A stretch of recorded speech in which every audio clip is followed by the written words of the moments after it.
Nongeye kwishimira kuba ndi imbere zanyu muri kino kiganiro canke insiguro y'amazina. Nongeye kubibutsa yuko kuri YouTube channel twitwa Mwarimu Mbobe, no kuri Facebook tukaba dufiseho page yitwa Kwisoko na Mwarimu Mbobe. Niho ushobora kuza urasanga bino biganiro turimo turakora buri munsi. Turabasabye gukora subscribe canke s'abonner mu gifaransa kugira ngo ikunde muduteze imbere kuri YouTube channel cane. Okay, no munsi rero bivanye n'abatwandikiye badusaba insiguro y'amazina, tugiye gutangura n'izina Aimable. Aimable ni izina rikomoka mu Kilatini mu ijambo ryitwa amabilis. Amabilis risigura uw'igikundiro. Aimable barangwa n'iki ba Aimable? Aimable ni umuntu azi kwihangira imirimo kandi abanika umubano wiwe utuma abagenzi biwe bahora bamwishimiye. Ni umuntu azi gutanga atigungirako na cane ku bagenzi biwe. Arakerebutse, ni umujanama akomeye atanga impanuro ingirakamaro ku muntu wari wese yamuganye. Izina rigira kabiri ni Martin. Martin rikomoka mu Kidagi naryo nyene mu ijambo Martinus, rikaba ari izina ry'ikigwamana c'abaroma. Ni kuvuga Martinus ni ikigwamana abaroma basenga mu misi yo hambere. Martin risigura ba Martin barangwa niki? Martin ni umuntu yumvikana, akunda umunezero mu buzima bwiwe. Ni umuntu agerageza kwiyubara ngo adahemukirwa, kuko baratinya ico bita agahemo. Guhemukirwa mu buzima busanzwe ni ibintu biyubara cane gose kuko batavyishimira. Ni umuntu asenga, yihebera Imana kandi ni umwizerwa. Bivanye nuko yitwara, Martin ni umuntu w'akarangamutima kandi akunda kubika ibanga. Izina rigira gatatu ni Nadine. Izina Nadine risigura iki? Nadine ni izina ry'abana b'abakobwa, rikaba rikomoka mu ijambo ry'ikirusiya Nadesja. Nadesja risigura esperance, mu Kirundi ni icizere. Ba Nadine barangwa niki? Ba Nadine, iyo uhuye na Nadine bwa mbere mu buzima, uzisanga wahuye n'umugore adakunda kuryagagura, ntibakunda urudaruda, atuje kandi atinya, ariko ntukangwe nuko ubona agaragara.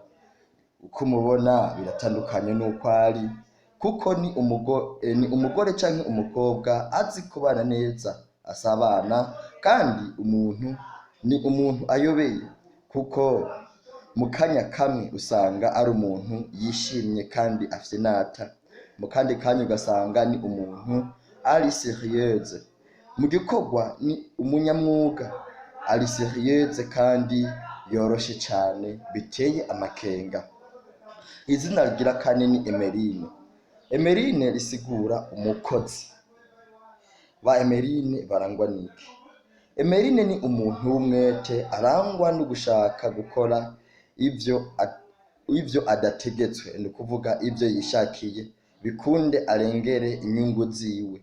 Ni umuntu ahari hose yama ashavuye, ni ukuvuga yishavuza ku tuntu tudafashe. Ni umuntu w'akazikira, yama arangwa n'inzigo y'akazikira. Uyu mugore amenyekana ku kuntu atazi kwihangana, ni n'umuntu agoye kubana. Ni umuntu kandi usanga atamurava agira mu bikorwa cane, kuko usanga ari umuntu aba yipfuza kwama ariko arakora ivyo yishakiye kuruta ivyo baba bamutegetse canke se asabwa. Ni umuntu adapfa guhuriza ku kintu n'abandi. Ntimushobora kwiga ku kintu ngo uvuge ngo mwagihurije ko na Emeline. Uyu muntu arangwa no kwiyumvira gukabije na cane cane ku bintu bitumvikana. Emeline bisaba ko yigishwa kubana n'abandi kwihangana no kubahiriza agateka k'abandi. Izina rigira gatanu badusavye ni izina Desire. Izina Desire rikomoka mu kilatini desideratus, risigura icipfuzo. Ba Desire barangwa niki?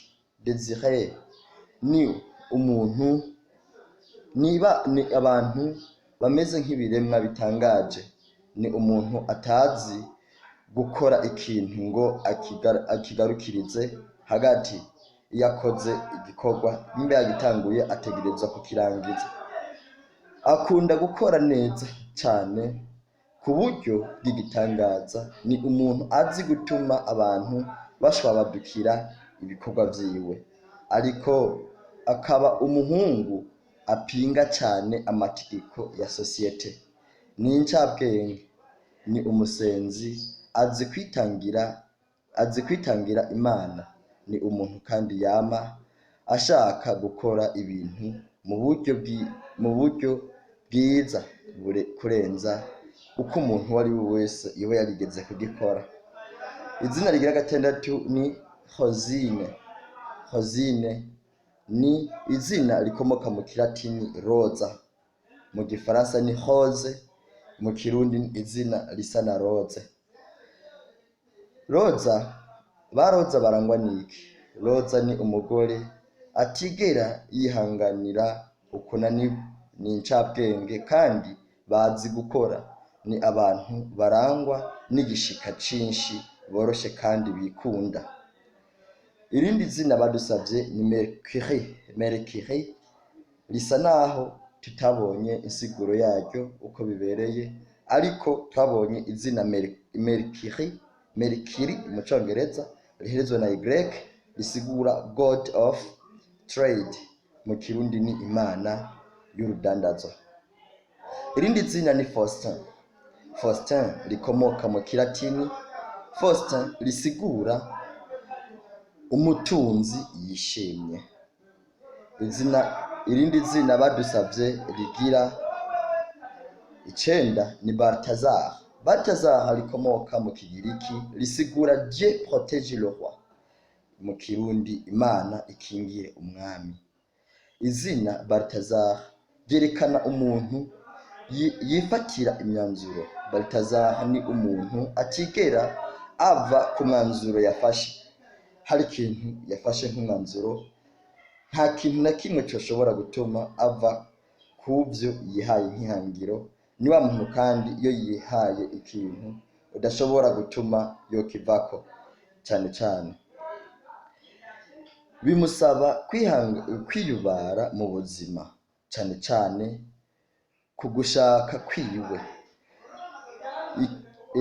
Ikibabaje kuri Balthazar ni umuntu atagira ukwihangana, ariko azi gukora adahengeshanya, ku buryo n'amahangiro yiwe bimworohera cyane gose kuyashikako. Iyo ari umwana ni agahungu kadakunda ubunebwe, kandi kama gakeneye kama ari kakana gafise intumbero yo gushikako. Abavyeyi ba Balthazar muzoshimishwa nuko ari umwana akunda gukora ibintu bisaba ubwenge, ku buryo uwo ari we wese bishobora no kumutangaza uravye ibintu aba yakoze n'uburyo abangana. Kandi bisaba yuko Balthazar yumvirizwa kandi agashigikirwa akigishwa no kwihangana, cyane cyane kuko usanga badakunda kwihangana cyane. Izina rigira 10 ni Antoine. Antoine rifise inkomoko mu kilatini no mu Kigiriki. Mu kilatini ni Antonius. Antonius risigura intagereranywa. Mu gifaransa ni inestimable. Mu Kigiriki naho ni Antos, rikaba risigura ishurwe. Ni umuntu atazi kwihangana, ariko azi kubana n'abandi neza ni umuntu azi kuyaga no gushikiranirana n'abandi, ashaka kuba ari umuntu ari mu bandi bantu kandi akunda gusabana ivyiyumviro n'abandi. Ni abantu bazi kubika ibanga kandi b'ingwanyi, yakirana neza, ni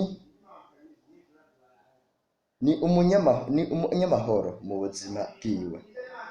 Murakoze cyane rwose kudukurikira no kuraba iki kiganiro cacu. Mwame mukora share, subscribe ku bantu batarayikora, bikunde buri kiganiro cose dushize kuri iyi page yacu mwame muko murakibona ku bwa mbere. Kandi turabasabye ko kudusanga no kuri YouTube channel. Twababwiye yuko kuri YouTube channel ari Mwarimu Mbobe. Murakoze cyane rwose, muze murakora sabone bikundi muduteze imbere, cyane cyane ku bantu muba mwaradusabye ko tubasigurira amazina. Murakoze cyane rwose kutwumviriza. Sawa.